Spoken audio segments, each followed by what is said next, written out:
얼마 전 국내에서 반려동물을 키우는 인구가 무려 1,000만 명에 달한다는 기사가 나와서 화제가 됐죠. 이는 1인 2인 가구가 늘어나면서 동물을 통해 외로움을 달래기 위해서라는 시각이 많은데요.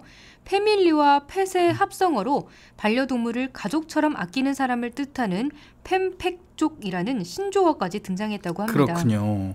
그러고 보니까 뭐 예전에는 애완동물이라는 단어를 썼지만 그것도 뭐 언제부턴가는 반려동물로 바뀌었죠. 그만큼 이제는 동물을 단순한 보호의 대상이 아닌 인생의 동반자로 보는 사람이 많아진 것 같다는 생각이 듭니다. 네, 이렇게 반려동물이 늘어나는 건 세계적인 추세인데요. 심지어 일본에서는 반려동물 숫자가 어린이 인구를 앞질렀다고 합니다. 일본 펫푸드 협회의 조사에 따르면 지난해 일본의 개와 고양이 수는 1,980만 마리인 반면 14세 미만 어린이는 1,590만 명에 불과했다고 해요. 고령화와 반려동물 증가 추세가 동시에 나타나니까 뭐 그런 일까지 생기는 것 같네요. 네. 자, 이렇게 아이를 안 낳다가 뭐 적게 낳다가 뭐 이런 것들, 그러니까 아이의 인구가 주는 거. 이런 거 대신에 이제 반려동물에 애정을 쏘는 사람들, 그러니까 아이의 신경을 쓰기보다는 반려동물에 애정을 쏘는 사람들이 점점 늘어나고 있는 것 같아요. 네, 그렇습니다. 이런 추세에 따라 반려동물 관련 산업도 크게 성장하고 있는데요. 현재 2조 원 이상인 것으로 추정되는 국내 반려동물 시장 규모는 오는 2020년엔 6조 원 수준까지 성장할 거라고 합니다. 가장 보편화된 반려동물 용품을 몇 가지 살펴보면 우선 애견 샴푸와 컨디셔너, 냄새 제거제 등 미용 용품이 있고요. 의류와 선글라스, 가방 등 패션 용품을 비롯해 밥그릇, 장난감 등 생활용품, 그리고 반려동물을 태워 다닐 수 있는 유모차까지 다양합니다. 아, 반려동물 유모차도 있군요. 네. 아, 정말로 반려동물을 자식처럼 생각하는 분들이 많은 것 같습니다. 그렇죠. 그리고 스마트 시대를 맞아서 IT 기술을 기반으로 한 동물 용품들도 많이 나오고 있는데요. 반려동물이 바구니 모양의 기기에 공을 넣으면 보상 개념으로 사료가 나오는 놀이와 식사를 함께 할 수 있는 기기도 나와 있고요. 또 반려동물의 몸에 부착하는 웨어러블 기기도 있는데요. 이를 통해 동물의 위치 확인과 활동량 분석이 가능하고 또 주인과 떨어져 있는 동물에게 주인의 목소리로 메시지를 보내는 음성 메시지 기능도 있다고 합니다. 네, 사람들이 쓰는 스마트 기기나 뭐 거의 다를 게 없네요. 네. 그죠? 유망 산업으로 손꼽히는 스마트 산업과 반려동물 산업이 결합하면 시너지 효과가 클 것도 같습니다. 네. 또 동물들 위한 공간도 뭐 갈수록 늘어나고 있잖아요. 네, 대표적인 곳으로 애견 카페가 있죠. 키우는 강아지가 다른 강아지들과 어울려 노는 모습을 보면서 편안하게 음료를 즐길 수 있는 곳이 바로 애견 카페인데요. 혹은 강아지를 키우고 싶지만 여건이 안 되는 분들도 이곳에서 강아지들과 즐거운 시간을 보낼 수 있어 인기라고 합니다. 또 여행 등으로 장시간 집을 비울 때 애견을 맡길 수 있는 애견 호텔도 성업 중인데요. 지난 추석 연휴 때도 이미 몇 달 전에 예약이 끝났을 정도로 인기가 많았다고 해요. 이곳에선 강아지가 다른 강아지들과 놀거나 편히 쉬면서 스파와 미용 서비스까지 받을 수 있다고 합니다. 애견 호텔이라고 말하지만 사실상 뭐 애견 돌봄 서비스라고 보는 게 맞겠네요. 네. 예, 요새 아이들 보육이나 돌봄 서비스도 수요가 좀 많은데 반려동물도 마찬가지네요. 네, 그렇죠. 요새 맞벌이 부부도 많고 아이들이나 동물들과 24시간 같이 있어줄 수가 없으니까 이런 것들이 많이 생겨나는 것 같아요. 그래서 요새는 애견 유치원도 늘어나고 있는데요. 매일 아침 유치원에 등교한 애견들은 정해진 시간표에 따라 수업을 듣고 점심과 간식을 먹고 낮잠을 자기도 하고요. 담임 선생님은 강아지가 노는 모습을 사진으로 찍어서 틈틈이 엄마, 즉 주인에게 보내주고요.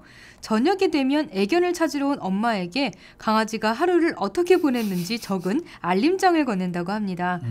여기서는 놀이 수업과 지능 개발, 식사 예절, 후각 훈련과 같이 교육이 이루어지기 때문에 단순히 강아지를 돌봐주기만 하는 애견 호텔과는 차이가 있죠. 네, 정말 아이들이 다니는 유치원과 다를 바가 없네요. 그렇죠.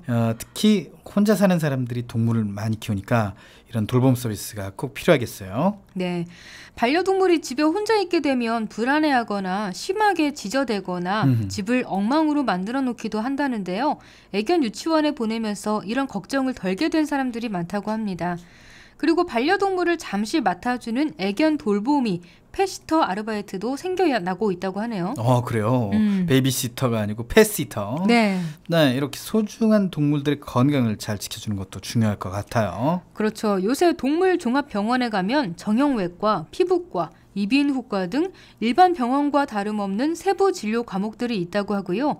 동물 안과, 동물 치과, 동물 한방병원 같은 전문 병원들도 속속 생겨나고 있다고 합니다. 하지만 이런 동물들의 병원비는 사람과 비교가 안 될 정도로 비싸다는데요. 사람과 달리 의료보험이 적용되지 않기 때문입니다. 한 예로 백내장 수술을 놓고 보면 사람의 경우 양쪽 눈에 40만 원에서 100만 원 선인데 비해 반려견의 백내장 수술은 600만 원에서 1000만 원 정도 든다고 하네요. 참 많이 드는군요. 네. 거의 뭐 사람보다 비용이 10배는 더 드는 것 같네요. 네. 요새 돈이 없으면 아이를 키우기도 어렵다는데 반려동물도 마찬가지네요. 그렇죠. 하지만 반려동물을 키우는 사람에게 동물은 가족이나 다름없다 보니까 비용이 얼마가 들어도 수술을 해주고 싶다고 하는 사람이 많다고 해요. 그런가 하면 반려동물의 장묘 업체들도 늘어나고 있다는데요. 반려동물의 장례 요청이 들어오면 먼저 연구차가 가정을 방문해 죽은 반려동물을 옮기고 입관, 헌화, 화장, 유골 수습의 순서로 장례가 진행됩니다. 원하면 납골실에 안치도 가능하고요. 사람의 장례 절차와 다를 바가 없죠. 네, 유치원에서 장례식까지 동물의 전생에 걸쳐가지고 필요한 서비스가 거의 다 제공되고 있는 거네요. 자, 하지만 아직까지도 동물을 사람보다 못한 존재로 보고 함부로 대하는 사람도 많다고 들었어요. 그렇습니다. 키우던 동물을 때리거나 굶기거나 오랜 기간 방치하는 등의 동물 학대 사례도 끊이지 않고 있고요. 또 농림축산식품부의 자료에 따르면 최근 5년간 유기된 반려동물은 46만여 마리에 달한다고 해요. 이렇게 유기된 반려동물은 정부가 운영하는 동물보호센터에서 입양되기를 기다리다가 10일이 지나면 안락사된다고 하는데요. 입양으로 새 주인을 찾는 경우는 29%에 불과하고 안락사나 자연사로 죽음에 이르는 경우는 46%로 훨씬 높다고 합니다. 네, 버려진 반려동물의 거의 절반이 안타까운 죽음을 맞이하는 거네요. 네.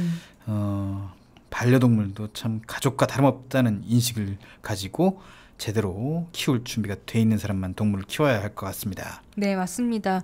미국의 한 반려동물 전문가는 동물을 키우기 전에 스스로에게 이런 질문을 해보라고 조언했다는데요. 첫째, 동물의 수명이 닿을 때까지 최선을 다해 헌신할 각오가 되어 있는가? 둘째, 동물에게 하루에 몇 시간이나 할애할 수 있나? 즉, 시간적인 여유가 있는가? 셋째, 내가 키우려는 동물이 내 라이프 스타일과 맞는가? 넷째, 사람과 함께 살 준비가 안 된 동물을 데려와서 훈련시킬 각오가 되어 있나? 다섯째, 동물을 키울 수 있을 만한 공간에서 살고 있나? 여섯째, 동물의 건강에 심각한 문제가 생겼을 때 이를 감당할 수 있는 경제적인 여유가 있는가? 이상 6가지인데요. 반려동물에 관심 있는 분들은 참고해 보시면 좋겠습니다.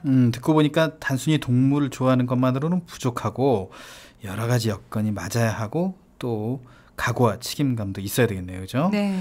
이렇게 처음부터 신중하게 반려동물을 선택하면 동물 학대나 유기 같은 안타까운 일도 많이 줄어들지 않을까 하는 생각이 듭니다. 이 동물뿐만 아니에요. 아이들도 이렇게 하는 경우가 많으니까. 그렇죠. 참 그런 분들은 어떻게 얘기를 해야 될까요? 여기서는 얘기 못하고 제가 저희 방송 끝나고 말씀드리도록 하겠습니다. 네, 알겠습니다. 그리고 반려동물을 키우기로 결정하셨다면 근처의 동물보호센터나 동물단체를 찾아서 유기동물을 입양해보는 것도 좋은 선택이 될 수 있어요. 네. 또 정부에서 운영하는 동물보호관리 시스템이라는 사이트에서도 전국에서 입양을 기다리는 동물들을 만날 수 있습니다. 일단 이런 곳들을 먼저 둘러보신 뒤에 마음에 드는 동물이 없으면 그때 펫샵에서 구입을 하셔도 늦지 않을 것 같아요. 그렇군요. 유기동물을 입양할 경우에는 동물이 2번 상처받는 일이 없도록 더욱 신중하게 선택을 해야 할 것 같아요. 이렇게 오늘 오키 씨와 함께 또 하나의 가족으로 불리는 반려동물 이야기 나눠봤는데요. 날로 커가는 반려동물 산업 못지않게 반려동물에 대한 의식도 성숙해지기를 기대해봅니다.